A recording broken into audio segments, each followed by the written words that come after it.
nous essaierons de voir un petit peu ce que l'on peut en dire dans le monde des purs esprits.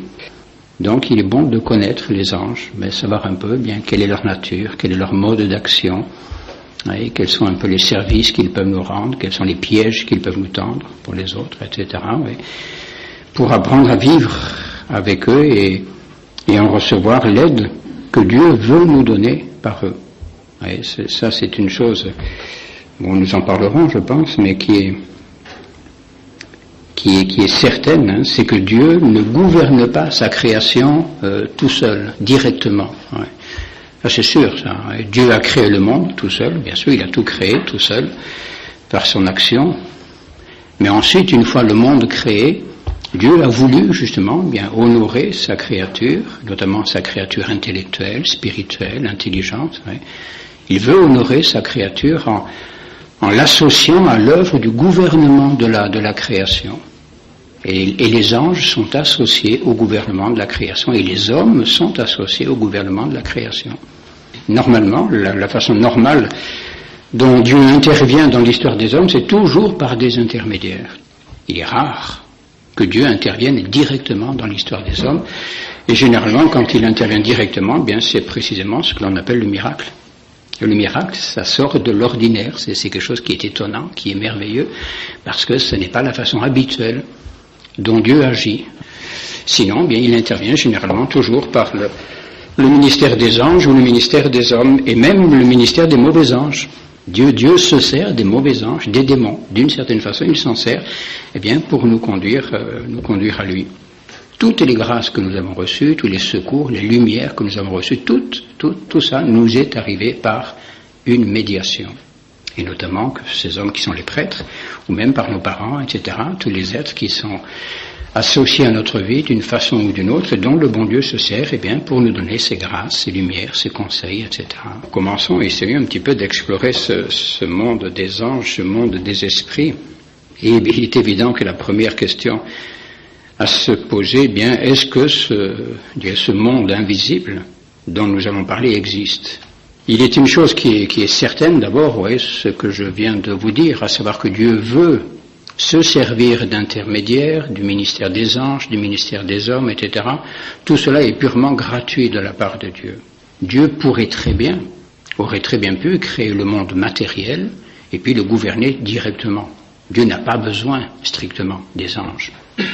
Dieu est parfaitement libre, il n'est obligé à rien. L'existence de ce monde des esprits est l'effet d'une pure volonté, d'une volonté purement gratuite de la part de Dieu, d'un acte d'amour, ouais, d'un acte de la sagesse de Dieu. Je ne peux pas vous démontrer l'existence des anges, ouais, mais on peut réfléchir un peu quand même sur le monde, les êtres qui peuplent l'univers, et comprendre un petit peu quelle est la place des anges. Pourquoi finalement c'est bien qu'il y ait des anges. Ouais, c'est ce qu'on appelle un argument de convenance, cela convient. Qu'il y ait des anges, c'est bien, c'est mieux, c'est plus sage, vous voyez, c'est plus ordonné. Que l'homme se considère lui-même, vous voyez, nous voyons bien que nous ne sommes pas pure matière. L'homme n'est pas un animal qui n'est mu que par ses instincts, etc.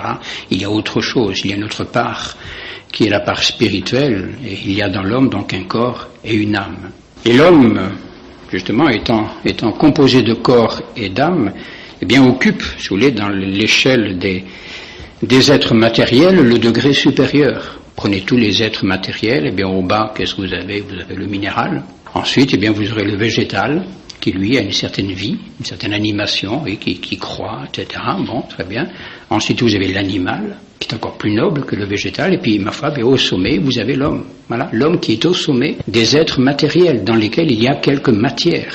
De l'autre côté, qu'est-ce que vous avez? Vous avez Dieu, pur esprit. Alors, est-ce qu'entre Dieu et l'homme, est-ce qu'il n'est pas sage, oui, est-ce qu'il n'est pas convenable, est-ce qu'il ne paraît pas raisonnable qu'il y ait encore un échelon intermédiaire? Oui, l'homme fait de matière et d'esprit, et qu'il y ait entre l'homme et Dieu, pur esprit, incréé, bien un autre échelon qui soit un pur esprit, mais créé. Oui, ainsi nous aurions Dieu, pur esprit, incréé, un esprit créé, et ensuite un esprit associé à la matière, et ensuite, eh bien, toute l'échelle des êtres matériel. Et ainsi, eh bien, on aurait, on peut dire, toute l'échelle des êtres qui seraient occupés par par des êtres. Oui. Dieu, l'ange, l'homme, l'animal, le végétal, le minéral. Pour l'harmonie de l'univers, eh bien, il paraît tout à fait convenable qu'il y ait cet intermédiaire entre l'homme et Dieu. Mais donc, on peut considérer que s'il n'y avait pas l'ange, eh bien, il y aurait comme un trou entre Dieu et l'homme. Oui. L'homme collé à la matière, Dieu, lui, pur esprit, et puis qu'est-ce qui ferait le lien entre les deux? Voilà, donc oui, c'est un petit peu, bon, c'est un argument purement de convenance, bien sûr, hein, ça n'est pas une démonstration, mais ça paraît raisonnable, ouais, logique, effectivement, qu'il existe ces êtres que l'on appelle les purs esprits, les anges. Ouais. Il y a un autre argument, un autre phénomène qui nous conduit quand même à la foi, si l'on peut dire, à l'existence des anges, eh bien c'est l'expérience, tout simplement. Regardez l'histoire des hommes, même histoire profane, est peuplée d'interventions un petit peu extraordinaires, surnaturelles. Bon, pour nous qui croyons à la surnature, pour nous c'est surnaturel, mais tous les peuples pratiquement croient aux esprits. Alors, tout cela est mêlé de plus ou moins d'imagination et de sorcellerie, de superstition et de tout ce que l'on peut imaginer. Mais c'est un phénomène quasiment constant, que tous les peuples, toutes les religions, toutes les philosophies, tout ce que vous pouvez imaginer, etc., tous font intervenir comme un certain monde des esprits. Et il y a en plus, et ça c'est un fait d'expérience historique, des manifestations sensibles, soit des anges, soit des démons. L'histoire des hommes, on est peuplé de ces interventions comme ça, tout d'un coup, une intervention un petit peu extraordinaire, étrange, d'êtres bien qui n'appartiennent pas à notre univers quotidien, même parfois des incroyants, eh bien ont été obligés de confesser qu'effectivement il s'était passé quelque chose.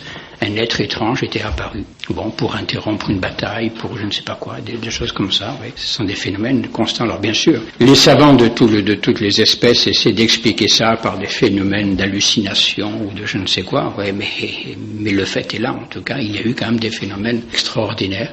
Alors ça, bon, encore une fois, ce sont des arguments, en faveur de l'existence des anges, mais il est certain que pour nous, chrétiens, catholiques, mais les arguments qui nous suffisent et qui sont les plus probants, bien sûr, ce sont les arguments de la foi. L'existence des anges est un article de foi. On ne peut pas douter de l'existence des anges. Vous voyez, il y a peu de choses qui soient de foi dans le domaine des anges. Il y a beaucoup de choses qui sont de tradition, qui sont, bon, je dirais des thèses certaines. Mais il y a quand même au moins deux articles de foi, enfin deux choses qui sont de foi dans les anges. Eh bien, c'est leur existence et leur spiritualité, leur pure spiritualité. Les anges existent, ils sont de pur esprit, c'est de foi. Et puis ensuite, nous avons une autre chose qui a été définie de foi, qui est à croire, donc. Eh bien, c'est que les mauvais anges, avec leur chef, Lucifer, avaient été créés bons. Et ils sont devenus méchants lorsqu'ils se sont révoltés contre Dieu, et alors ils ont été précipités en enfer pour toute l'éternité. Cela est de foi. On ne peut pas douter, on ne peut pas nier cela. Voilà, je dirais les deux choses qui sont vraiment de foi. Le premier argument en faveur des anges, eh bien, c'est tout simplement les Saintes Écritures. Alors ça, c'est quelque chose d'extraordinaire. Prenez la Bible, depuis la première ligne de la Bible à la dernière ligne, eh bien, vous avez les anges. Et on ne peut pas vraiment, ou bien alors on rejette la Bible. On est plus que protestants, il n'y a plus rien. Mais la Bible, sans cesse, nous parle de ces interventions des anges. Si vous lisez un petit peu ces passages où l'on parle des anges, c'est que les interventions des anges sont toujours des interventions qui sont complètement inopinées, totalement imprévisibles. Et parce que les anges, c'est précisément une manifestation, un signe que leur univers n'est pas le nôtre. Ils interviennent dans notre monde.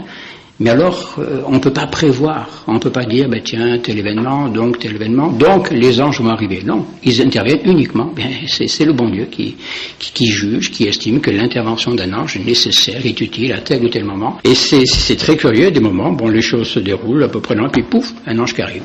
L'intervention des anges est toujours, en tout cas, ils interviennent selon les mêmes normes, disons, selon les mêmes caractéristiques. C'est-à-dire que depuis le premier livre de la Genèse jusqu'à l'Apocalypse, c'est toujours un petit peu la même façon dont les anges se manifestent, et on peut dire les anges sont toujours les mêmes. Alors, si vous voulez, nous pouvons quand même parcourir un peu rapidement, je ne vais pas tout vous lire, parce que il faudrait plus d'1h30 pour cela, tous ces passages de l'Écriture où l'on vous parle des anges, mais déjà le tout premier verset de la Genèse. Alors, bien sûr, les exégètes sur la signification du tout premier verset de la Genèse, In principio creavit Deus celum et terram. Au commencement, Dieu créa le ciel et la terre. Alors, qu'est-ce que c'est que ce ciel? C'est cette création du ciel. Eh bien, beaucoup, justement, de commentateurs, de pères de l'Église et d'exégètes voient dans le ciel les anges. Qu'est-ce que ça peut être? Voilà. Première chose que Dieu crée, c'est pas notre ciel ici, là, c'est pas le ciel créé, c'est pas le ciel physique, si l'on peut dire, non, c'est ce ciel spirituel qui est le monde des anges. Et ça, c'est une grande probabilité, ce n'est pas certain, bien sûr, mais que les anges ont été créés en même temps que l'univers matériel, dans le même jet, dans le même mouvement, dans le même acte. Donc, Dieu a créé le monde matériel et le monde spirituel, ce qui est logique. Tout à fait logique, ainsi tout est déjà posé dans l'être, le monde des esprits et le monde de la matière, et puis ensuite, on va diversifier un petit peu tout cela. Et ensuite, alors là, la première intervention quand même des anges, la première mention plutôt des anges, celle-là, elle est terrible, c'est que la première fois qu'on voit apparaître un ange, c'est avec un glaive de feu pour interdire l'entrée du paradis. Ouf. Bon, disons, ça commence mal, on peut dire. Mais bon, et oui, c'est la première fois où l'on a quand même un ange qui est mentionné par les Saintes Écritures, c'est au chapitre 3, verset 24. Donc, il avait le renvoya du jardin d'Éden pour cultiver le sol d'où il avait été tiré, et il chassa Adam et le fit habiter à l'orient du jardin d'Éden, et il plaça les chérubins et la flamme du glaive pour garder le chemin de l'arbre de vie. Chérubin. Premier ange qui est mentionné dans les Saintes Écritures, donc c'est ce chérubin qui garde la porte du paradis.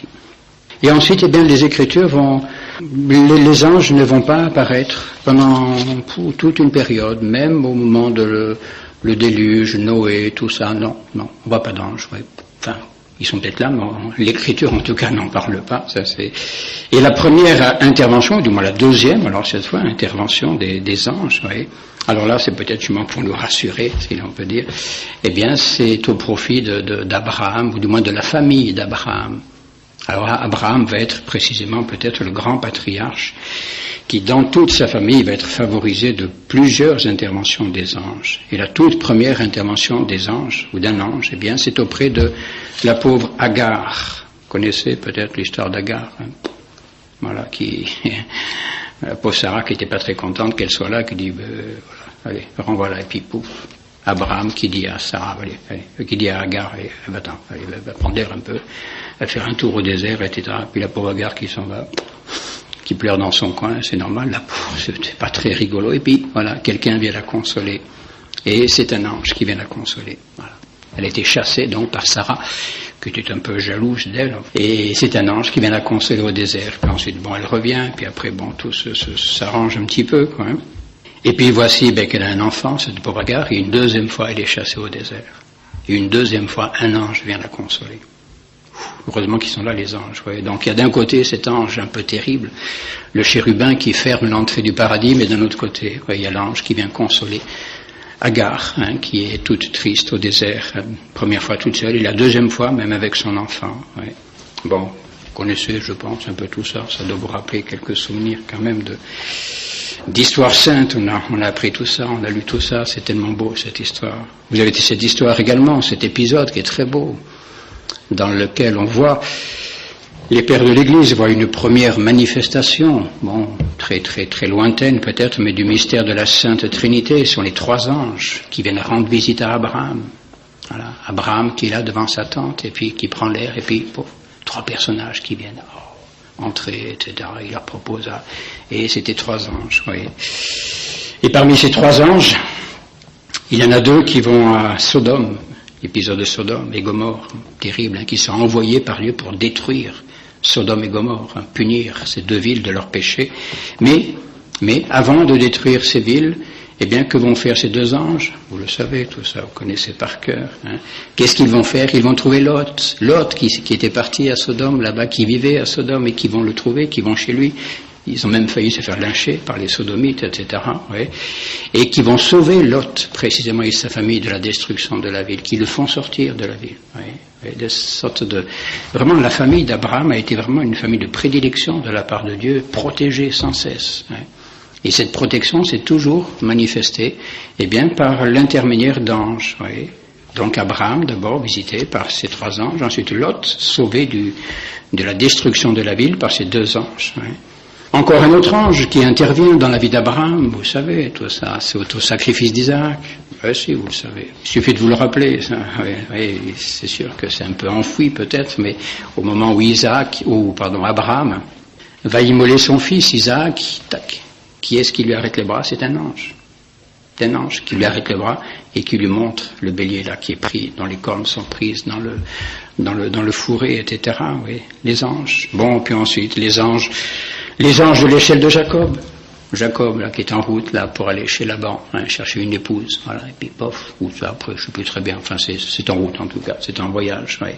Il s'arrête la nuit, puis il a cette vision des anges qui montent et qui descendent, ouais.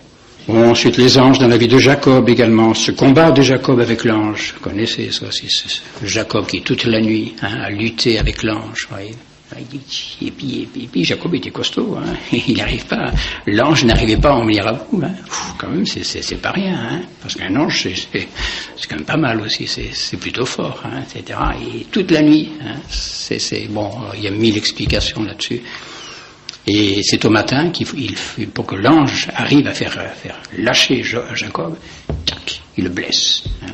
Et c'est depuis que, Jacob, il a boité toute sa vie, voilà, blessé par l'ange. Oui. Bon, oui, les anges, oui, c'est magnifique tout ce monde-là. Oui. Qu'est-ce qu'il y a encore? Ah, ça, c'est tout ça, c'est au livre de la Genèse. Oui, tous ces événements, ces interventions des anges, c'est déjà pas mal. Au livre de l'Exode aussi, l'exode du peuple hébreu, la sortie du peuple hébreu d'Égypte. Et ces 40 années au désert, l'ange, là également, et hélas, l'ange terrible, exterminateur, c'est l'ange qui vient frapper les premiers-nés d'Égypte. Hein? Les Hébreux avaient fait la trace avec le sang de l'agneau sur le linteau de leur maison, hein, pour épargner ces maisons, et l'ange vient passe dans la nuit et frappe tous les premiers-nés d'Égypte. Hein. Et ensuite, eh bien, c'est l'ange de Yahvé. C'est l'ange de Yahvé qui marche devant le peuple. Qui conduit le peuple dans le désert, la colonne de feu, hein, l'ange de Yahvé marche devant le peuple.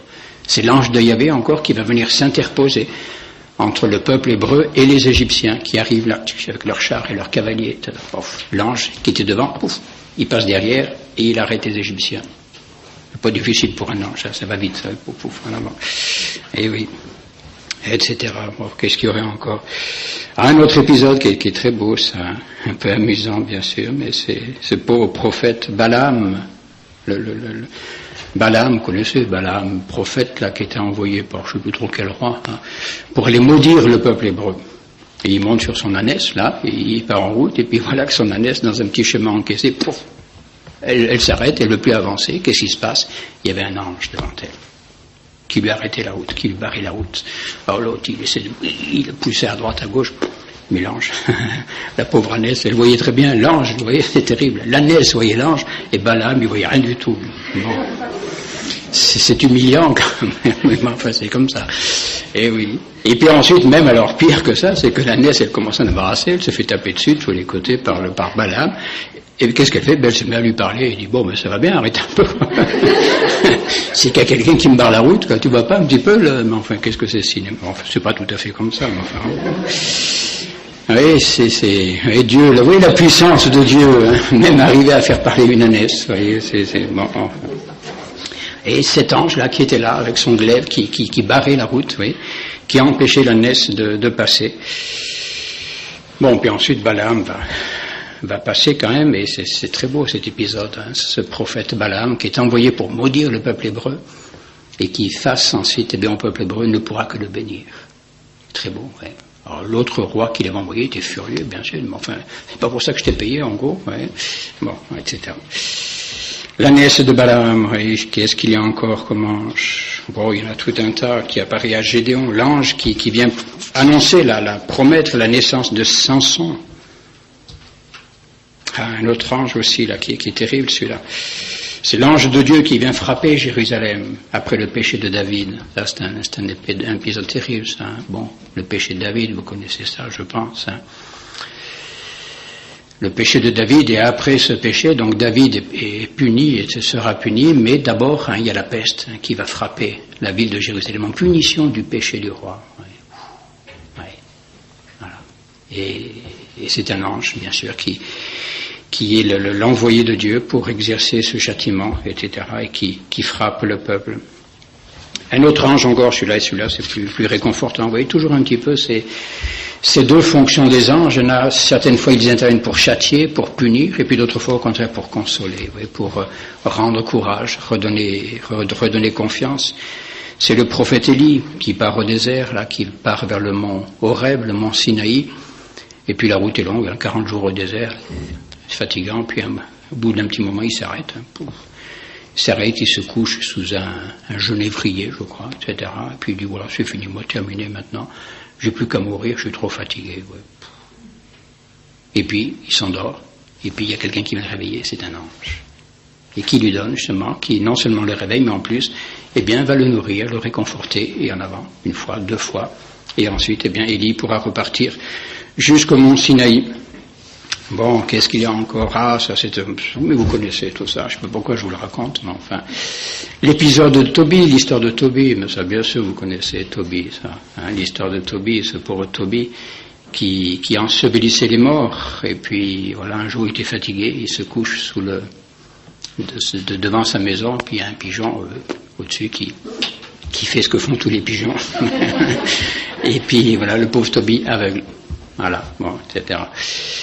Et bon, alors après, c'est l'épisode avec son fils, quand il envoie son fils pour aller voir un de ses cousins, je crois, Raguel, pour récupérer l'argent d'une dette. Il lui devait de l'argent, etc. Mais la route est longue, alors comment est-ce qu'on va faire pour y aller? Et puis tout d'un coup, il y a un beau jeune homme qui se présente. Oh, ben tiens, c'est sympathique, ça, on va faire la route ensemble. Et voilà, le beau jeune homme emmène ce bon Tobie, s'occupe de lui avec le poisson, tout ça, vous connaissez tout ça. Là, bon, ensuite il se marie même en route, vous voyez, c'est merveilleux tout ça. Et il revient avec l'argent de la dette, etc. Et puis pof, on guérit le père Tobie en plus, avec le fiel du poisson, etc. Et puis à la fin, on dit, bah, quand même, quoi, bah, faut remercier ce jeune homme. Et puis ce jeune homme dit, écoute, c'est pas la peine, j'ai besoin de rien à peu près, hein, puisque je suis Raphaël, l'un des 7 anges qui se tiennent devant la face de Dieu. C'était un ange. Saint Raphaël. C'est pratiquement, je crois d'ailleurs, la seule intervention où Saint Raphaël est nommé dans les Saintes Écritures. Je ne crois pas qu'il soit nommé ailleurs, Saint Raphaël, ouais. Donc cet archange, cet ange Raphaël qui a accompagné Tobie pendant son voyage, qui a guéri, etc., guéri son père, c'est pourquoi Saint Raphaël est le protecteur des voyageurs. Et le protecteur des médecins également, oui, en raison de ces offices qu'a accompli l'ange Raphaël là, auprès de Tobie. Qu'est-ce qu'il y a encore comme intervention des anges? Au livre de Job, bon, c'était, oui, plus ou moins ce matin, la chose était évoquée, c'était à l'offertoire, je crois. Et le livre de Job, vous connaissez cette histoire, c'est terrible, ça, c'est Job hein, qui était juste devant Dieu, et tout allait bien, etc., et il lui servait Dieu sans problème, et puis un beau jour, eh bien, voilà, nous dit le livre de Job, voilà, le conseil était réuni devant Dieu, c'était tous les anges étaient là, devant Dieu, et puis voilà. Bon, pas trop ce qu'il faisait, mais enfin, il chantait la gloire de Dieu, sans doute, la louange de Dieu, puis d'un coup, il y en a un qui arrive, il venait de l'autre côté, c'était Satan.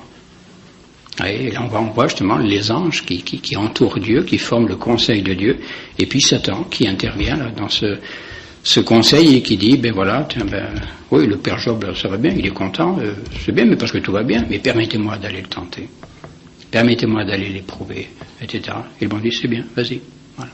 Par 2 fois, hein, la chose va se faire comme ça. Donc, intervention des anges également.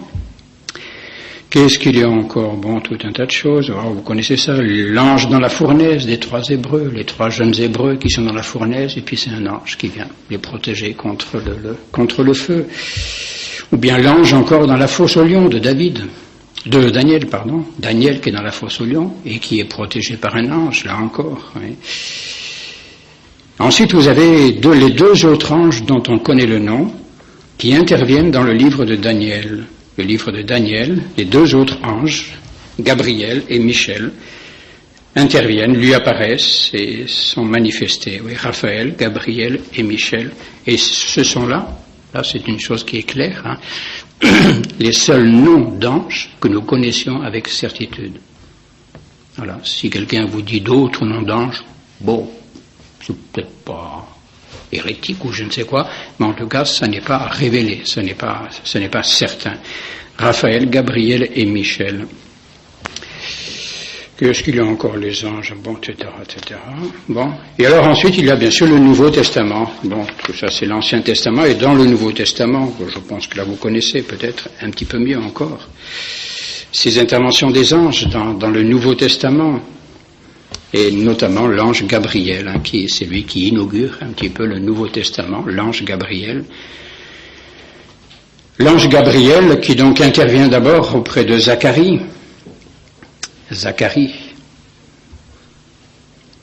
Zacharie qui offre le sacrifice au temple, et puis bon, voilà, un ange qui intervient et qui lui fait une promesse surprenante. Et Zacharie, il y a un petit moment de doute et d'hésitation, ouais, etc. Bon, enfin, ce qui lui vaudra d'être muet jusqu'à la naissance de son fils, hein, Jean-Baptiste, etc. Ouais, donc l'ange Gabriel, et c'est le même ange Gabriel ensuite qui intervient, bien sûr, vous le savez, pour l'annonciation. Hein. C'est lui qui vient annoncer à Notre-Dame qu'elle sera la mère de Dieu. Ouais. Gabriel. Ensuite, les interventions des anges dans la vie de Saint Joseph. 3 fois. 3 fois le pauvre Saint Joseph. Il est réveillé la nuit par un ange. Hein. Voilà, il faut partir, il faut revenir, il faut repartir. Et c'est toujours un ange, ouais, que le bon Dieu envoie pour l'alerter. Les anges, bien sûr, à Bethléem, les anges qui sont là, qui annoncent aux bergers, qui chantent gloire à Dieu et paix sur la terre aux hommes de bonne volonté. Les anges qui servent notre Seigneur au désert. Notre Seigneur, après sa tentation, ses 40 jours au désert, ensuite, eh bien, ce sont des anges qui viennent le servir, et encore un ange qui intervient dans la vie de notre Seigneur, c'est l'ange de l'agonie. Nous en avons parlé l'année dernière, l'ange consolateur qui vient auprès de lui, le réconforter dans l'agonie. Les anges de la résurrection, les anges de l'ascension. Vous voyez, c'est sans arrêt, les anges, on les retrouve partout, tout le temps. Oui. Et même notre Seigneur, bon là ce serait trop long de vous citer tous les passages où lui-même parle des anges. Il en parle explicitement des anges, à plusieurs reprises. Par exemple, lorsqu'il dit à Nathanaël que les anges monteront et descendront au-dessus du Fils de l'homme, etc. Ou bien lorsqu'il parle des anges, des enfants, leurs anges voient la face de Dieu. Ne scandalisez pas un de ces tout petits, car leurs anges voient la face de Dieu. C'était là une annonce presque de la réalité de l'existence de ces anges gardiens. Ces enfants, ils ont un ange qui les garde et qui voit la face de Dieu. Eh bien, la joie des anges à la conversion des pécheurs, il y aura plus de joie dans le ciel, etc. Ou bien alors les autres annonces des anges pour le jugement dernier. Bon, ça, les anges qui précipiteront dans les flammes les pécheurs, etc. Bon. Et encore ensuite, eh bien, dans la vie des apôtres, dans le ministère des apôtres, les anges vont intervenir. C'est un ange qui délivre les apôtres qui ont été mis en prison par les Juifs. Un ange qui délivre Pierre. Par exemple, le 29 juin, on raconte cet épisode-là, dans l'Épître. C'est un passage des actes des apôtres, de l'ange qui vient sortir Pierre de sa prison. Etc. Bon, enfin, tous ces... Et les apôtres eux-mêmes, dans leurs épîtres, eh bien, parleront. Saint Paul, bien sûr, surtout, parlera de ce ministère des anges. Il en nommera quelques-uns, d'ailleurs, enfin, du moins quant à leur fonction, les principautés, les puissances, etc. Et il y a encore un apôtre qui nous parle de Saint Michel. Saint Michel est nommé 4 fois. C'est celui-là qui est le plus nommé. C'est bien, Saint Michel 4 fois. Gabriel 3 fois, je crois. Oui, 3 fois, et Raphaël 1 fois. Bon, voilà, je vous laisse tirer les conséquences, bien sûr. Mais Saint Michel, donc 4 fois. Une épître, c'est l'épître de Saint Jude. Alors là, je ne sais pas s'il y en a beaucoup qui l'ont lu, celle-là, l'épître de Saint Jude. Est-ce que vous savez qu'elle existe même? Bon, ben voilà. Et dans laquelle Jude, justement, nous parle de ce combat. Vous voyez, ça c'est une chose qui est curieuse, mais enfin, ce combat qui a eu lieu, enfin combat, plus ou moins, autour du corps de Moïse sur le mont Nebo. Donc après la mort de Moïse au mont Nebo, une sorte de dispute entre Satan et Michel au sujet du corps de Moïse. Vous voyez, Satan, peut-être, voulait-il emporter ce corps, le corps de Moïse on ne sait où, et Saint Michel est intervenu pour défendre Moïse, le bon serviteur qui avait été puni déjà de son doute, de son hésitation en n'entrant pas en terre promise, mais enfin que Satan maintenant le laisse tranquille. Et c'est Saint Michel qui intervient pour protéger le corps de Moïse. Et la bonté de Dieu. Le souci que le bon Dieu a même du corps de ses serviteurs. Il ne voulait pas que le corps de Moïse devienne n'importe quoi, et puisqu'il a envoyé Saint Michel pour le protéger. L'importance du corps des défunts quand même. On ne peut pas en faire n'importe quoi, pas possible ça. Bon. Et puis ensuite il y a l'Apocalypse. Alors là l'Apocalypse, vous pouvez l'apprendre du début jusqu'à la fin, les anges, ils sont là tout le temps, c'est magnifique d'ailleurs.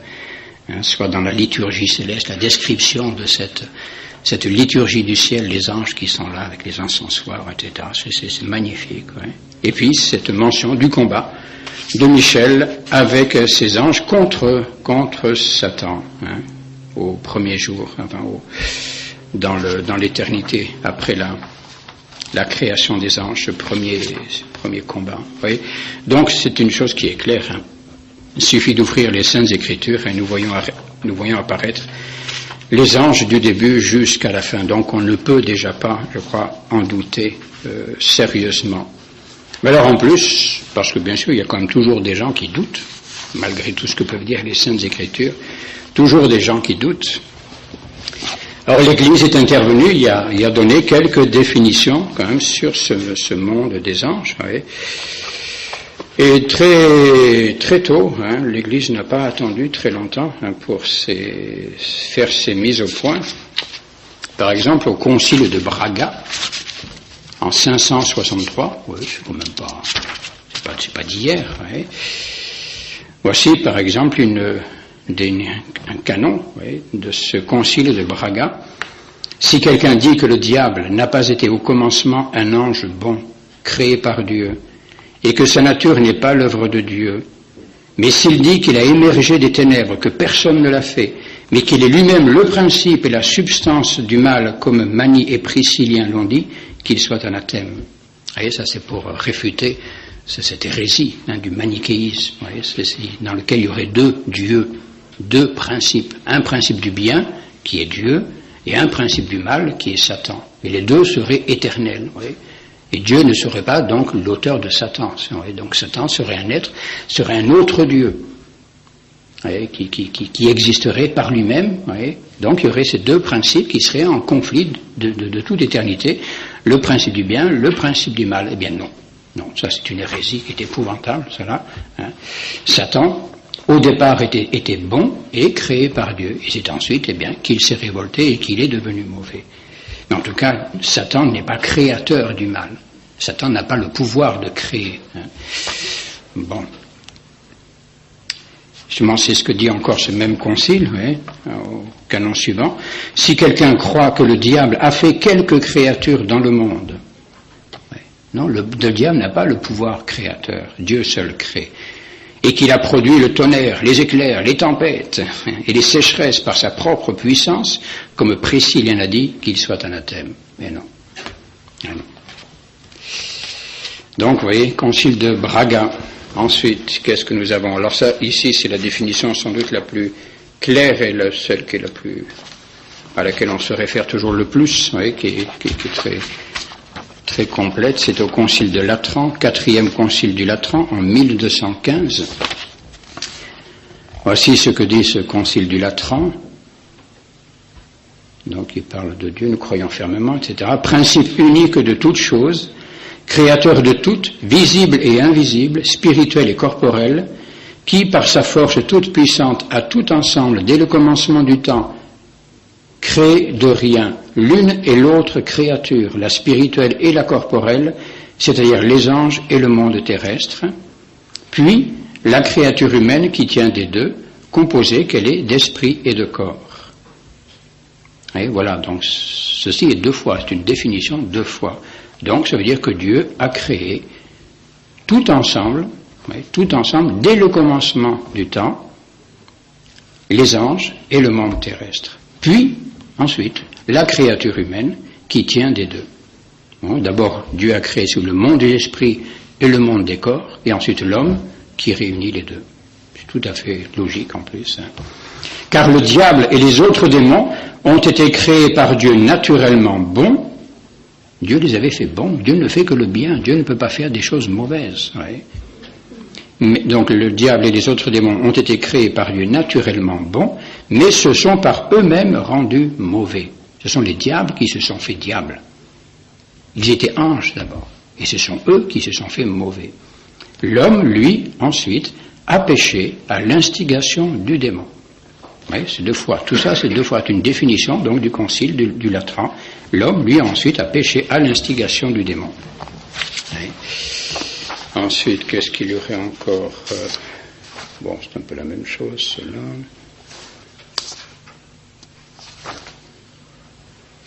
Ici, c'est le concile du Vatican I, bien sûr, premier concile du Vatican, 1870. Si quelqu'un nie le seul vrai Dieu, créateur et seigneur des choses visibles et invisibles, qu'il soit anathème. Donc c'est Dieu qui est l'auteur des choses visibles et invisibles. Si quelqu'un ne rougit pas d'affirmer qu'il n'existe rien en dehors de la matière, qu'il soit anathème. Condamnation du matérialisme. Si quelqu'un nie l'existence des esprits, de l'esprit, il n'est pas catholique.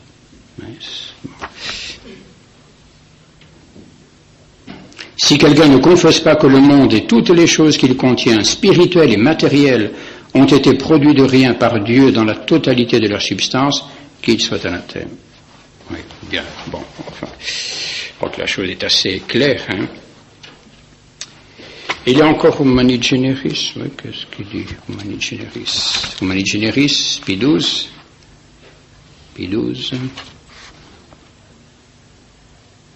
Oui, bon, c'est un peu la même chose, quoi. Mais enfin, oui, la même affirmation est répétée sans cesse, hein, par l'Église, alors que la chose est déjà assez claire dans les Saintes Écritures, mais l'Église a toujours éprouvé le besoin de préciser, hein, quel est exactement ce qu'il faut croire. Quelques-uns même se demandent si les anges sont des créatures personnelles. Vous voyez, savoir si les anges sont des créatures personnelles. Oui, ce sont des créatures personnelles. Oui, alors tout cela donc a été défini par l'Église, et donc tout cela est de foi. Alors il y a d'autres choses encore qui, elles, ne sont pas strictement de foi. Nous l'évoquions tout à l'heure, par exemple, c'est l'existence des anges gardiens. Qui à savoir que chaque homme est affecté, si on peut dire, à la garde d'un ange. Cela n'est pas de foi. C'est une thèse probable, quasiment certaine, mais qui n'est pas de foi. Ça n'est pas révélé parce que malgré tout, c'est pas suffisamment clair, oui, dans les Saintes Écritures, que chaque homme est, au moment de la création de son âme, un ange qui est chargé de veiller sur cette âme. Oui. Bon, c'est une thèse qu'il faut croire quand même, mais qui n'est pas de foi. Si vous n'y croyez pas, vous n'êtes pas hérétique. Vous êtes peut-être un peu prétentieux, c'est possible, mais c'est pas de l'hérésie, c'est autre chose. Par exemple, Léon XIII a consacré une encyclique, Fidentem, à ce sujet, dans laquelle il parle justement de cette doctrine des anges médiateurs, et préposés au salut des hommes. Donc c'est comme une doctrine de l'Église, mais qui n'est pas encore une fois de foi. Bon, voilà. Voilà donc un petit peu ce que nous disent les Saintes Écritures, c'est rapide, mais allez lire, lisez la Bible, ce que nous dit l'Église également sur l'existence des anges, et puis quelques petites choses sur leur histoire et leur rôle. Alors peut-être est-il bon quand même maintenant d'essayer de voir un peu ce que sont ces anges. Bon. J'espère que ce ne sera pas trop difficile, mais ça sera un peu difficile, parce que c'est un monde dans lequel, c'est un monde qui n'est pas le nôtre, le monde des anges. Disons que notre monde appartient au monde des anges, mais le monde des anges n'est pas notre monde. C'est un peu comme notre Seigneur qui n'est pas de ce monde, c'est sûr. Il y a 3 sortes d'esprits: l'esprit humain, le nôtre, l'esprit angélique et l'esprit divin. Et chacun de ces mondes, de ces esprits plutôt, a son univers. Bon, l'esprit humain, lui, il a une sorte de sphère, un peu d'existence. Voilà. Bon, nous sommes cantonnés dans un certain univers qui est fait justement de matière et d'esprit. Et cet univers de l'esprit humain est lui-même inclus dans l'univers, dans une autre sphère, si vous voulez, plus vaste, qui est la sphère de l'esprit angélique. Et la sphère de l'esprit angélique elle-même, bien sûr, comme la nôtre, eh bien, est incluse dans la sphère de l'esprit divin. Cela est clair, oui. Mais cela veut dire simplement, vous voyez, que bien que nous, malgré tout, ben, nous sommes enfermés dans notre sphère et nous avons difficilement accès à ce qui dépasse la sphère de l'esprit humain. Alors, ce qui appartient à l'ordre purement angélique, ou même, alors, à plus forte raison, l'esprit divin, eh bien, cela nous échappe en grande partie. La connaissance de l'homme, par nature, eh bien, elle est limitée à la sphère que nous habitons. Voilà, nous sommes faits pour connaître les choses créées, les choses qui appartiennent à l'univers matériel. Oui. Alors, ce qui appartient à l'univers angélique, eh bien, il faudrait être un ange pour, eh bien, le comprendre complètement. De même que pour comprendre l'univers divin, il faut être Dieu. Et il n'y a que Dieu qui puisse comprendre, vous savez, son propre univers. Oui. Alors, cela veut dire, eh bien, que notre connaissance des anges, comme celle de Dieu, sera toujours imparfaite, incomplète, oui, toujours un peu tâtonnante. Oui, mais cela ne veut pas dire que la connaissance que nous en avons soit fausse. Elle est partielle, elle est limitée, mais ce que nous en savons est vrai. Et cela suffit, justement, si nous comprenons un peu ce que cela comporte, vous voyez, ben cela suffit justement peut-être à faire notre joie, parce que c'est quand même merveilleux ce monde des anges. Hein, quand on arrive à comprendre et à goûter un peu le rôle des anges, l'importance, vous voyez, pourquoi Dieu a-t-il mis des anges comme ça, qui interviennent dans notre monde, c'est quelque chose d'extraordinaire. Hein, et puis même quand on essaie de comprendre un peu, ne serait-ce que leur nature, vous voyez, ça doit être beau un ange. Vous voyez. Le jour où nous les verrons, ça sera quand même pas mal. Vous voyez. Saint Grégoire de Nazianze, vous voyez comment il appelle les anges. Les anges, dit-il, sont comme un écoulement et un petit ruisseau de la première lumière. La première lumière, c'est Dieu, bien sûr, hein, qui est lumière. Hein. Et les anges sont comme un écoulement et un petit ruisseau de la première lumière. Ce sont les secondes splendeurs au service de la première splendeur. Ouais, comme des petites splendeurs qui sont au service de la grande splendeur de Dieu. Ouais. Ouais, c'est sûr qu'ils sont beaux.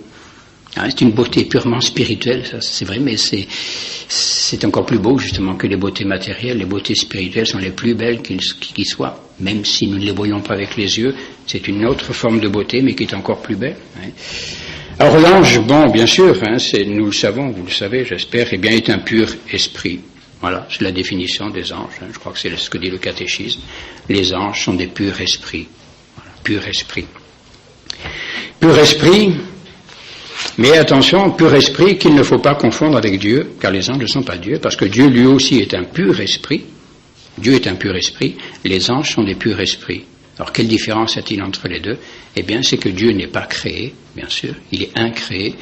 Dieu est éternel, alors que les anges, eux, sont de purs esprits, mais créés. Créés.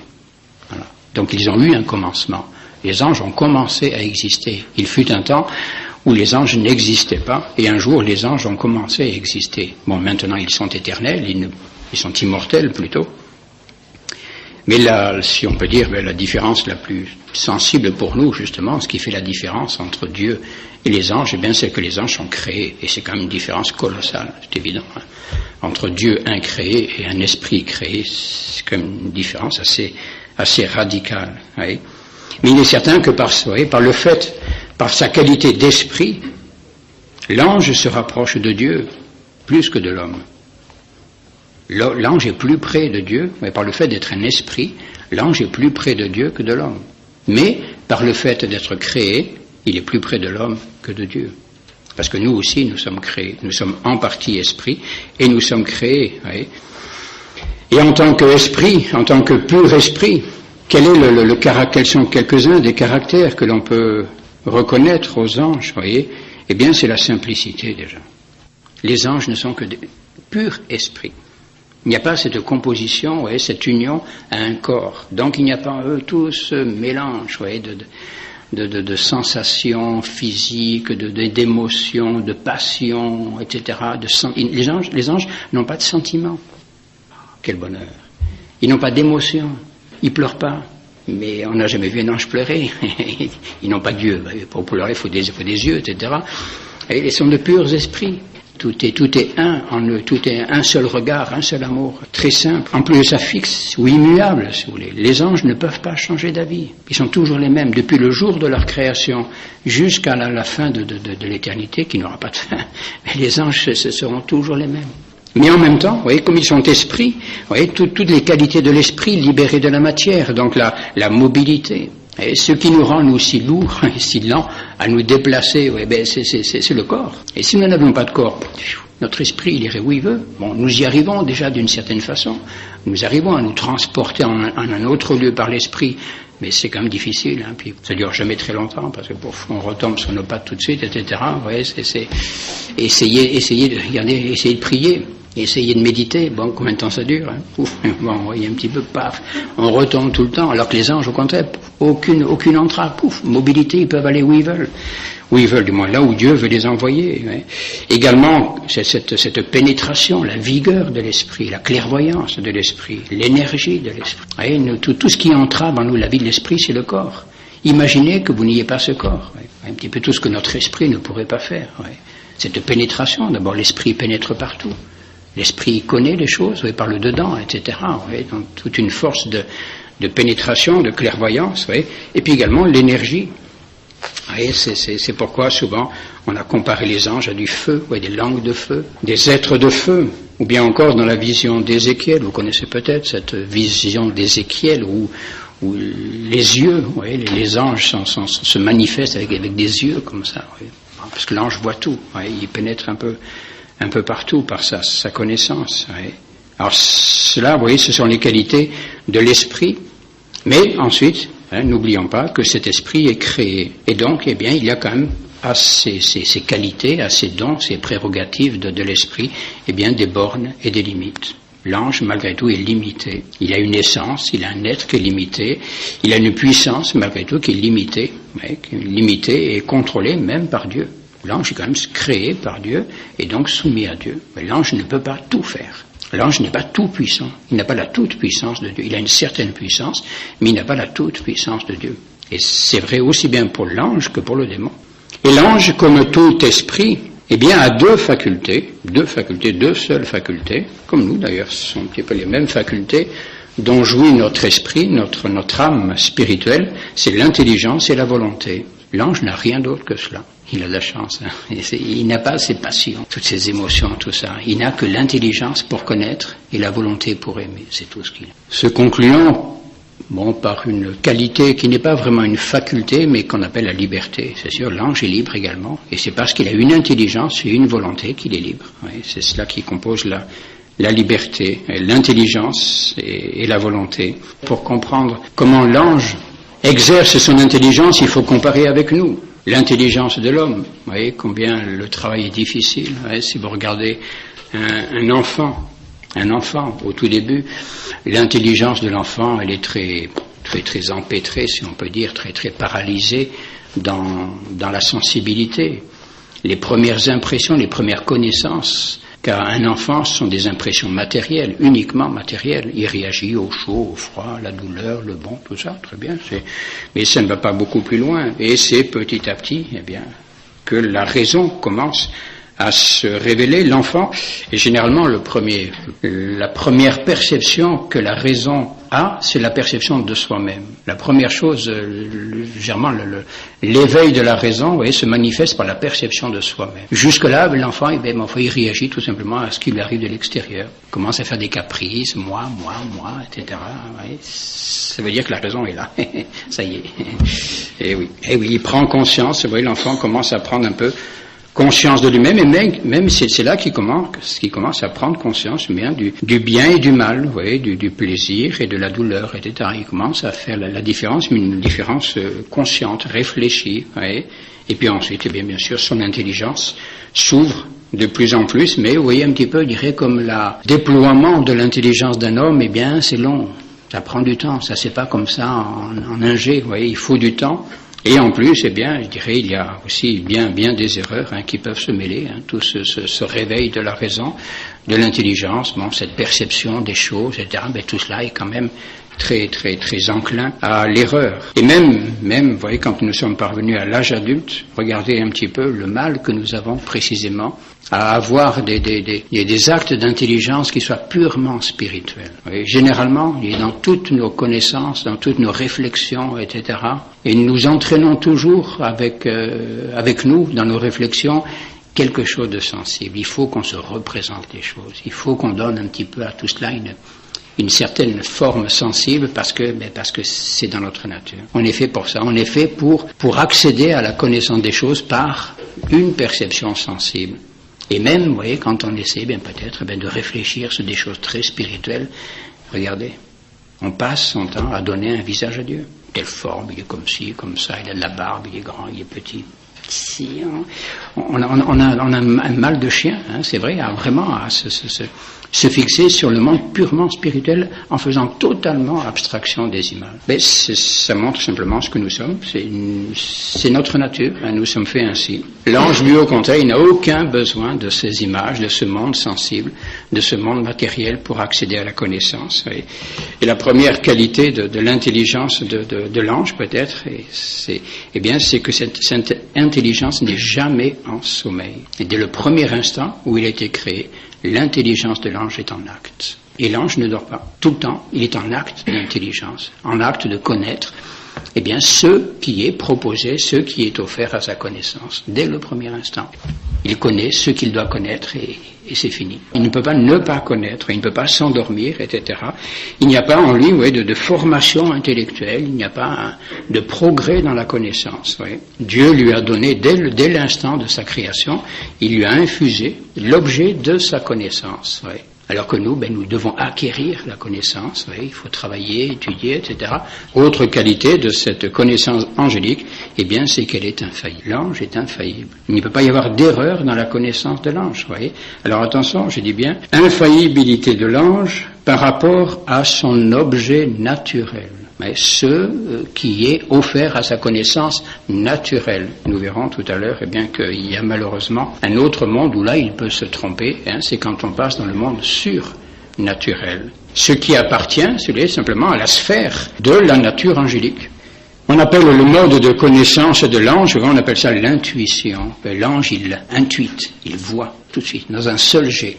L'ange ne réfléchit pas comme nous. Il n'est pas là à se dire, alors ceci, donc cela, or cela, mais pourtant, non, pouf, tac, directement, il est à la conclusion.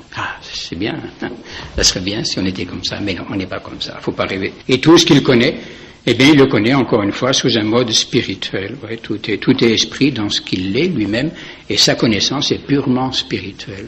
Alors ça, c'est un petit peu difficile à comprendre et à imaginer.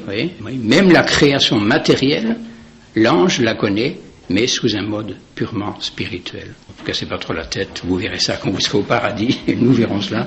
C'est pourquoi saint Thomas d'Aquin, bien sûr c'est lui que nous suivons dans toutes nos réflexions, met une plus grande distance entre la connaissance d'un ange et celle de l'homme le plus savant. Il y a une distance infiniment plus grande, qu'entre la connaissance de cet homme le plus savant et celle du plus ignorant des hommes. Je lis un petit bout de bonne femme, là, comme ça, qui sait son catéchisme, qui se casse pas trop la tête, là, voilà. Et comparé-la avec saint Thomas d'Aquin, il n'y a pas beaucoup de différence. Par rapport entre saint Thomas d'Aquin et l'ange. C'est tout un autre monde. Pourtant, saint Thomas d'Aquin était et est toujours un homme très savant, très sage, bien sûr, mais, dans l'ordre humain, tout cela n'est rien, si on le compare à ce qui nous sépare de l'ordre angélique, ne serait-ce que déjà que dans l'ordre de l'intelligence, l'ordre de la connaissance. Mais nous disions que l'ange a également une volonté, qui est la faculté, la capacité de vouloir. Et la volonté, c'est la faculté de l'amour. On veut ce que l'on aime. Vouloir, c'est aimer. Aimer, c'est vouloir. C'est normal. Les deux choses s'accompagnent. On ne peut pas vouloir quelque chose qu'on n'aime pas. Ça joue pas, ça. Et vous voyez, là aussi, si nous voulons comprendre un peu la volonté de l'ange, comparons avec la nôtre. Vous voyez combien la nôtre est hésitante. Notre volonté est inconstante, faible, etc. Chancelante, vous voyez. Et même notre liberté, cette pauvre liberté humaine qui est combien entravée, diminuée, Cette liberté, c'est partout ce mouvement des passions, des sentiments, qui d'une certaine façon nous paralyse et nous empêche d'exercer notre volonté, parfois comme nous le voudrions. Il y a des choses que nous voudrions vouloir et qu'on n'arrive pas. Notre volonté, vous voyez, elle est quand même empêtrée un peu dans tout ce monde des passions, des sentiments, etc. Alors que la volonté angélique, elle, comme son intelligence, totalement libre. L'ange ne change pas d'avis, l'ange ne peut pas changer d'avis, et c'est sa force. Mais c'est également son drame, d'une certaine façon, parce qu'un acte de volonté angélique est irrévocable. Et l'ange, lorsqu'il veut, il se jette de toute sa nature vers l'objet qu'il veut. Voilà un petit peu ce qu'est l'ange, très rapidement, bien sûr. Et alors maintenant, essayons de voir un petit peu comment les choses se sont passées. La création des anges et puis ce qui s'est passé ensuite. Peu de temps après, semble-t-il. Quoique, vous savez, dans le monde des anges, c'est une erreur de parler de temps. Parce que les anges, précisément, ne sont pas dans le temps. Nous sommes dans le temps, mais les anges ne sont pas dans le temps.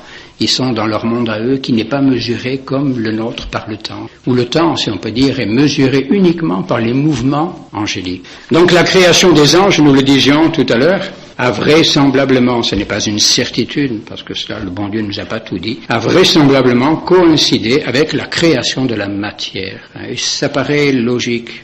Saint Thomas d'Aquin dit pour dire cela simplement de convenance, que Dieu ait créé simultanément l'esprit et la matière, le monde de l'esprit et le monde de la matière, donc le ciel et la terre. Oui. Et ensuite, il fera l'homme qui va être la réunion des deux. Puisque l'univers est fait de matière et d'esprit, il était logique, convenable, si on peut dire, que Dieu créa l'univers dès le premier instant, bien dans son état de perfection. Donc avec la matière et l'esprit. Oui, s'il avait fait d'abord la matière, le monde aurait été imparfait. Et ensuite l'esprit. Alors pourquoi attendre de faire l'esprit? Autant faire tout ça d'un même jet pour le bon Dieu, ça n'est pas difficile. Oui. Donc cette création des anges, vraisemblablement, encore une fois, simultanément avec la matière. Oui. Et les anges, donc créés dès le premier instant dans leur état de perfection naturelle. Un cœur immense. Combien sont-ils? Alors là, ça, nul ne vous le dira, mais c'est l'Apocalypse qui parle de myriades, de milliers de milliers. Bon, alors ça, c'est pour dire que c'est incalculable. Ça, mais un cœur immense, en tout cas. La louange du Dieu éternel. Et toutes ces créatures, donc ces créatures angéliques, chacune d'entre elles, était pourvue de toute la perfection de sa nature. Elles jouissaient de toutes leurs facultés. Elles se connaissaient elles-mêmes. Elles se connaissaient les unes les autres. Elles voyaient Dieu, elles connurent Dieu dès le premier instant, oui. Et même ensuite, quand leur regard s'est abaissé, si on peut dire, s'est abaissé vers le monde créé, le monde matériel, elles ont connu également et pénétré autant qu'elles le pouvaient la création matérielle. Dès le premier instant, connaissance d'elles-mêmes, des autres anges, de Dieu, de tout l'univers créé. Et en même temps, puisqu'elles ont une volonté, cet élan naturel, irrésistible. Alors c'est là qui est un petit peu le mystère des anges. Cette volonté, vous voyez, cette sorte de tressaillement de la nature angélique en Dieu elle-même, par ce mouvement naturel qui la porte vers le bonheur. L'ange est fait pour Dieu. Et donc dès l'instant de sa création, par un appétit naturel, un désir naturel, l'ange s'est porté vers Dieu. Mais ça, ce mouvement de volonté, de désir, d'amour vers Dieu, c'est un mouvement purement naturel. C'est dans leur nature. Et donc un mouvement spontané, si on peut dire, qui n'est pas un mouvement libre, qui n'est pas un mouvement choisi de l'ange. C'est dans sa nature. Dieu a mis dans sa nature ce désir de Dieu, ce désir du bonheur, et donc l'ange, dès le premier instant, sous cette impulsion de sa nature, l'ange se portait naturellement vers Dieu. Mais, encore une fois, cet acte vers lequel il se portait vers Dieu était un acte purement naturel, qui était bon, mais qui n'était pas un acte méritoire. Et ce mouvement qui le portait vers lui, finalement, n'était pas un mouvement qu'il voulait de volonté personnelle, mais c'était un mouvement simplement de nature, qui donc lui venait de Dieu lui-même, auteur de sa nature. Mais cela ne suffisait pas à Dieu, bien sûr, parce que si l'ange était resté ainsi, l'ange serait resté dans son univers angélique, naturel, mais n'aurait pas pénétré dans l'univers de Dieu, l'univers de la gloire. Or, c'est cela que Dieu voulait. Dieu veut que toute sa création pénètre dans sa gloire, connaisse, partage sa gloire. Et donc, pour que l'ange puisse ensuite pénétrer dans la gloire de Dieu, il fallait lui donner la grâce. Il faut d'abord lui donner la grâce. Et c'est ce que fit Dieu. Vraisemblablement, encore une fois, nous ne savons pas trop, vraisemblablement, l'ange a été créé en état de grâce. Donc Dieu a créé l'ange, lui a donné sa nature parfaite, mais en plus, lui a ajouté ce don surnaturel de la grâce, que Dieu pouvait ne pas lui donner. Ça, c'est un don purement gratuit. Dieu n'est pas obligé de donner sa grâce à qui que ce soit. Mais, afin de permettre à l'ange de rentrer dans la gloire, il fallait lui donner la grâce. La grâce qui est le prélude de la gloire, le germe de la gloire. On ne peut pas rentrer dans la gloire de Dieu si d'abord on n'a pas eu la grâce. Oui. Et c'est pourquoi Dieu, donc, a donné aux anges la grâce. D'un même coup, dit saint Augustin, la nature fut créée et la grâce répandue dans les esprits angéliques. Donc, dans l'acte créateur, vraisemblablement. Dieu a créé la nature de l'ange et en même temps a répandu dans cette nature sa grâce. Avec toutes les vertus surnaturelles de foi, d'espérance, de charité, etc. Tout ce monde de la grâce. Oui. Aussitôt fait, dit encore saint Augustin, ils furent faits lumière. Et Dieu leur a communiqué une part de sa propre lumière à lui, pour qu'ils puissent précisément pénétrer dans sa lumière. Ils ne jouissaient pas, faire attention, oui. Dans ce premier moment de la création des anges, ils sont en état de grâce, mais ils ne sont pas encore dans la gloire de Dieu. Ils n'ont pas encore la vision de Dieu dans sa gloire.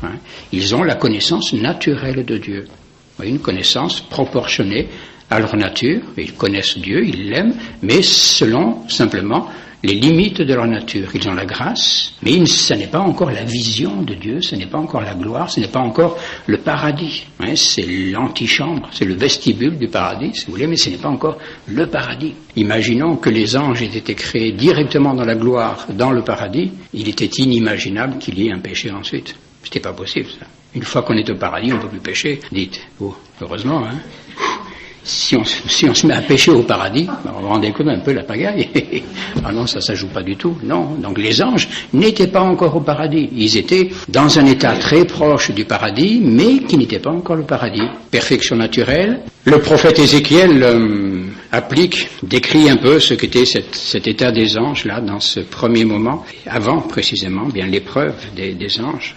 Et c'était déjà magnifique. Vous voyez ce qu'il dit un peu, il s'adresse à Lucifer. Voici ce qu'il lui dit. Tu étais le sceau de la ressemblance de Dieu. Tu étais plein de sagesse et parfait en beauté. Tu te trouvais dans les délices du paradis de Dieu. Ton vêtement était enrichi de toutes sortes de pierres précieuses. Tu étais comme un chérubin qui étend ses ailes pour couvrir le propitiatoire. Je t'avais établi sur la montagne sainte. Tu marchais au milieu des pierres précieuses éclatantes comme le feu. Ça me plairait, ça.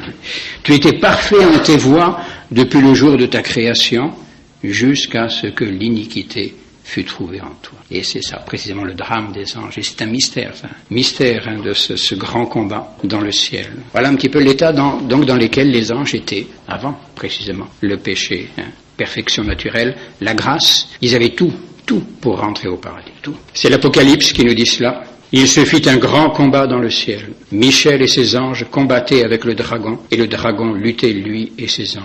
Et ils ne prévalurent pas, et il n'y eut plus de place pour eux dans le ciel, et le grand dragon fut projeté à terre, lui, l'ancien serpent que l'on nomme le diable, lui, Satan, qui séduit le monde entier, et ses anges furent précipités avec lui. Drame au monde des anges, voyez. Et c'est terrible. Comment la chose a-t-elle pu se produire, voyez. C'est un peu un mystère, bien sûr. Tous les anges, nous l'avons dit, donc ont été créés parfaits selon leur nature et ornés de cette grâce qui les portait vers Dieu. Dieu, dit saint Augustin encore, leur avait donné une volonté droite afin qu'ils s'attachent à lui d'un amour chaste. Donc les anges n'avaient qu'à se laisser porter par la nature, c'est tout. Laisser faire la nature et la grâce qui leur était donnée, et tout était. Et tous d'ailleurs, dès au moment de leur création, tous pratiquement, ont tressailli comme cela en Dieu. Ouais. C'est ainsi, quand Dieu s'appelle à Job, il lui dit justement, il lui explique un peu justement qu'au premier instant, et tous les anges étaient ainsi, dans cet état de tressaillement, d'amour et de joie. Voici ce que Dieu dit à Job, où étais-tu quand les astres du matin chantaient mes louanges de concert, quand tous les fils de Dieu étaient dans la jubilation. Donc au premier instant, tous les anges étaient dans cette jubilation naturelle. Alors, qu'est-ce qu'il s'est passé? C'est qu'après ce premier moment de bonheur naturel, voilà, il y a eu une sorte de prise de conscience un peu de soi-même. Les anges, après ce premier tressaillement, sont rentrés en eux-mêmes et ont pris possession d'eux-mêmes afin de faire un acte libre. Vous voyez, toute la question, elle est là. Jusqu'ici, c'était un mouvement qui n'était pas libre. Vous voyez, ce tressaillement en Dieu, c'était un mouvement naturel. C'est Dieu qui leur avait donné ce tressaillement. Ils en jouissaient très bien. Et maintenant, eh bien, il fallait qu'ils aillent jusqu'au bout de la perfection de leur nature et qu'ils fassent un acte libre. Puisqu'ils avaient cette intelligence, cette volonté et cette liberté, eh bien, qu'ils posent un acte libre. Vous voyez, il fallait qu'ils agissent en créatures libres. Et alors, eh bien, précisément, qu'est-ce qu'ils ont devant eux? Deux objets qui se proposent. D'un côté, Dieu, dont la beauté les attirait, bien sûr, de façon très, très puissante, et d'un autre côté, leur propre nature, dont la beauté également les attirait de façon très puissante. Et c'est vrai, l'ange est beau. Et on comprend que l'ange était d'une certaine façon séduit par sa propre beauté. Donc, ce sorte de choix que les anges avaient à faire, ou bien la beauté divine, ou bien leur propre beauté. Se complaire en Dieu, ou bien se complaire en soi-même. Eh bien, c'est alors que s'est produit précisément cette scission. Alors c'est difficile un peu tout cela de savoir quel a été exactement le péché des anges, mais en tout cas ça ne peut être, vous le comprenez j'espère, ça ne peut être qu'un péché spirituel, c'est évident, puisqu'ils sont esprits. Il ne peut pas y avoir d'autre péché au monde des esprits que le péché spirituel, et c'est le péché d'orgueil. Cette complaisance en soi-même, un certain nombre d'anges, ont voulu se complaire en eux-mêmes, ont préféré leur propre perfection, leur propre nature, leur propre beauté, plutôt que celle de Dieu. Ils ont préféré, semble-t-il, ils ont voulu, c'est difficile, parce qu'on ne sait pas tout, mais si on essaie de comprendre un petit peu, ils ont voulu être comme Dieu, mais au point d'être aussi indépendants que Dieu. Ils ont voulu ne devoir leur bonheur qu'à eux-mêmes, qu'à leur propre perfection. Et cette nature si parfaite qu'ils voyaient posséder, qu'ils contemplaient, eh bien ils voulaient qu'elle suffise à leur bonheur, simplement. Et voilà, bon, très bien, vous m'avez donné cette nature, et bien maintenant je vais jouir avec elle. Ils n'ont pas voulu, si vous voulez, finalement, faire ce pas qui les aurait fait rentrer dans le paradis de gloire, parce que dans ce paradis de gloire, eh bien, leur bonheur et leur perfection leur seraient venus de Dieu. Ils ont voulu que leur bonheur, eh bien, ne vienne que de leur nature, simplement. Donc, eh bien, malgré la grâce, malgré ce mouvement de la nature, ce mouvement de la grâce, eh bien, ils sont restés dans l'ordre naturel. Ils n'ont pas voulu passer dans le monde proprement surnaturel. Ils n'ont pas voulu dépendre de Dieu jusqu'au bout. Jusqu'au bonheur parfait. Scission. C'est ainsi que sans doute, ce sont des images, tout cela, bien sûr, dans le ciel a retenti ce cri d'orgueil. Ça devait être terrible, ce combat dans le ciel, ce cri d'orgueil a retenti, Lucifer s'écriant, « Je placerai mon trône au-dessus des astres de Dieu, et je serai semblable au Très-Haut. » Et puis toute une cohorte d'anges qui ont répondu à son appel et qui l'ont suivi. Puis aussitôt, bien sûr, l'autre qui a répondu, Michel. Michel. On ne sait pas très bien... On ne sait pas très bien dans quelle catégorie d'anges appartient Saint Michel, parce qu'on le range dans les archanges, mais nous verrons une autre fois que les archanges sont très, très en bas. Il semblerait quand même que Saint Michel ait été un des premiers anges, un de ceux qui étaient les plus près de Dieu quand même. C'est un peu normal, pour prendre un petit peu la défense de la gloire de Dieu, la défense de l'honneur de Dieu. Qui est comme Dieu? Tu veux t'égaler au Très-Haut, mais qui est comme Dieu? N'oublie pas qui t'a créé, qui t'a fait si beau. C'est une parole qui n'est pas mauvaise d'entendre un petit peu de temps en temps. Voilà, c'est la réponse, de Saint Michel. Qui est comme Dieu? Qui est semblable à Dieu? Et c'est là que s'est fait le partage un petit peu des anges, ceux qui ont suivi Lucifer dans leur révolte, leur refus de dépendre de Dieu jusque-là, jusqu'à ce point, et puis ceux qui sont restés dans l'obéissance, dans le triomphe de l'obéissance, pour recevoir de Dieu la perfection, la gloire pour leur nature. Et c'est terrible ça, c'est un mystère bien sûr. Alors on essaie de comprendre un peu ce qui s'est passé, vous voyez, étant pur esprit, vous voyez, comment Satan a-t-il pu pécher, vous voyez, il n'a pu pécher, nous disions tout à l'heure, que l'ange est infaillible, ne peut pas se tromper dans l'ordre de la nature. Mais là où il pouvait se tromper, justement, c'est quand il s'agissait de passer de l'ordre de la nature à l'ordre de la gloire, l'ordre de la nature à l'ordre de la surnature.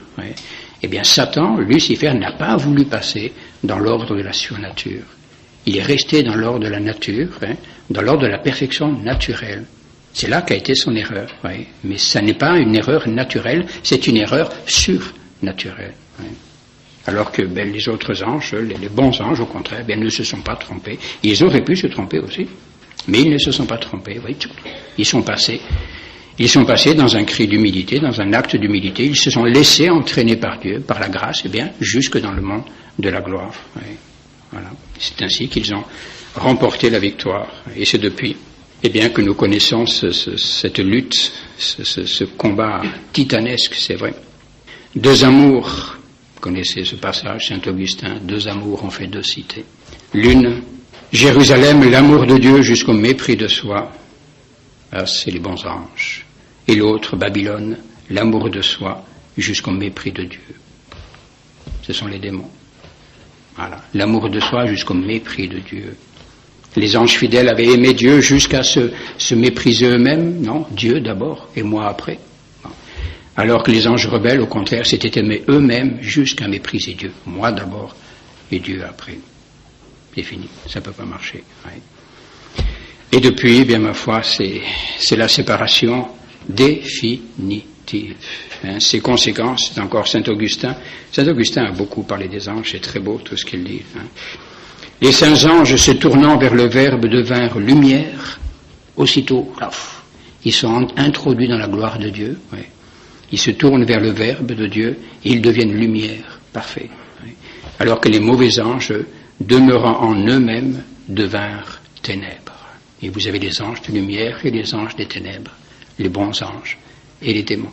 Et cette division est irrévocable. Irrévocable. Cela tient à la nature de l'ange. L'ange est esprit, l'ange ne peut pas changer d'avis. Les bons anges ne peuvent pas changer d'avis. Heureusement. Et les mauvais anges non plus. Vous voyez, ce choix qu'ils ont fait, ils n'en ont fait qu'un, mais ce choix est un choix qui entraîne toute leur nature. Et c'est donc un choix qui est définitif. Ils n'ont pas de regret d'ailleurs. Ils ne veulent même pas changer d'avis. Ils ne peuvent pas changer d'avis. Ils se contentent de subir les conséquences de leur choix. Les uns pour leur béatitude et les autres pour leur malheur. Séparation donc qui est définitive, qui s'est faite de façon instantanée, et qui depuis, ma foi, je dirais, divise un peu, divise l'histoire des hommes.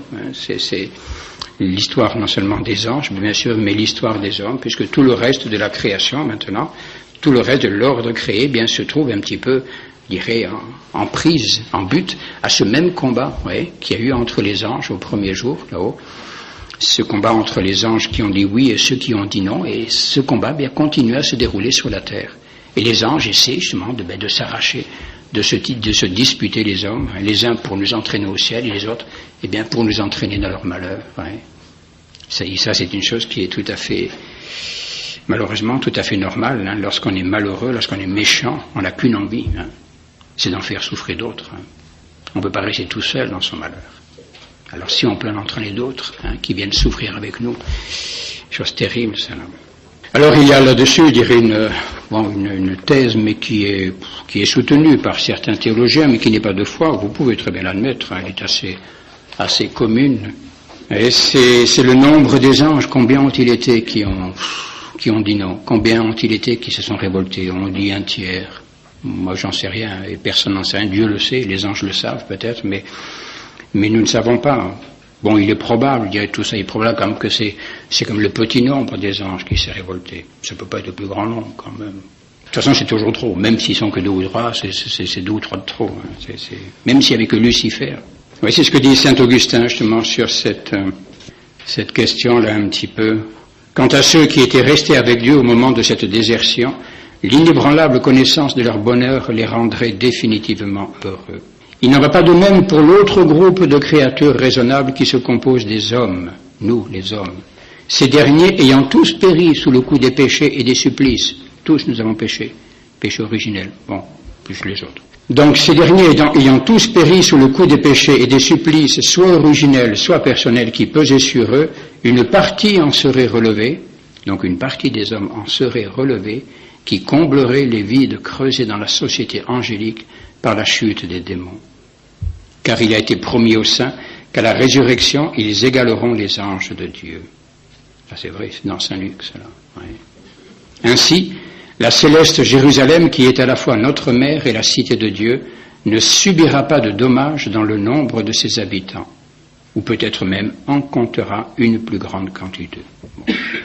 Bon, alors ça c'est une thèse, soutenue par saint Augustin, que saint Thomas d'Aquin aussi reprend, à savoir bien, que les hommes seraient destinés à remplacer les anges déchus. Vous voyez, toutes ces places vides au paradis, bien, il faut les remplir. Bien, qui va les remplir? Ce sont les saints, ce sont les hommes. Alors, à nous d'essayer d'aller prendre la place de Lucifer ou je ne sais pas lequel. Hein, Et oui, là ici, il y a un autre auteur, c'est D'Ongria, qui même lui va encore plus loin. Il parle un peu de cette création. Vous voyez, il dit que Dieu est sorti 3 fois de son éternité pour la création de l'ange, la création de l'homme et l'incarnation. Donc d'abord Dieu crée les anges, etc. Bon, et voilà. Et le péché de l'ange vint troubler cette première harmonie. Et il continue en disant: Dieu porta remède à ce péché en sortant une seconde fois du sanctuaire de son éternité et de sa vie intime pour apparaître au dehors et se manifester en ses œuvres. Et il créa l'homme. Vous voyez, donc pour lui-même, Dieu aurait créé l'homme pour remplacer les anges, déchus. Bon, enfin, c'est pas impossible, ça. On verra ça quand on y sera, pour l'instant. Voilà un petit peu ce que nous pouvons dire dans un premier temps. Il y aura encore bien des choses à dire, on n'est pas au bout, sur la création des anges, leur nature, leur création. Et puis ce drame, ce péché des anges, qui est une chose étonnante quand même. C'est vrai, quand on pense à... Il y a la science qu'ils avaient, la connaissance qu'ils avaient, la perfection qu'ils avaient. Oh, quand même. Comment l'orgueil a-t-il pu venir se pénétrer par là-dedans? C'est terrible, c'est un mystère, c'est vrai. Et l'explication qu'on en donne, ma foi, c'est celle qui paraît le plus probable, mais on n'est pas des anges, donc on a du mal à comprendre exactement comment vivent les anges, etc. Mais c'est sûr qu'on ne va pas d'autres explications. Oui, c'est là, tous les auteurs, je crois, plus ou moins, disent que le péché des anges n'a pu se glisser que dans ce passage de l'ordre de la nature à l'ordre surnaturel. Oui, c'est sûr. Dans l'ordre de la nature, l'ange est tellement parfait qu'il ne peut pas se tromper. Il ne peut pas faire de péché naturel, si on peut dire. Oui. L'ange ne peut se tromper et donc faire un péché que quand il s'agit d'accéder à l'ordre surnaturel. Voilà, bon, de toute façon, nous continuons. Il y a encore bien des choses à dire sur les anges, ensuite sur leur mode d'action, comment ils agissent, comment ils peuvent intervenir dans le monde créé, le monde des hommes, etc. Et puis ensuite, même voir un peu comment cela peut se diversifier, bien selon qu'ils sont de bons anges ou bien de mauvais anges.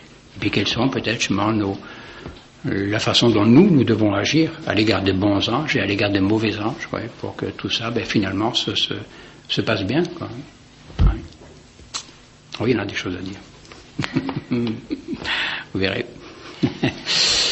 Bon, voilà. Est-ce qu'il y aurait des questions? On ne sait jamais, moi. Comment pouvez-vous savoir que c'est tel et tel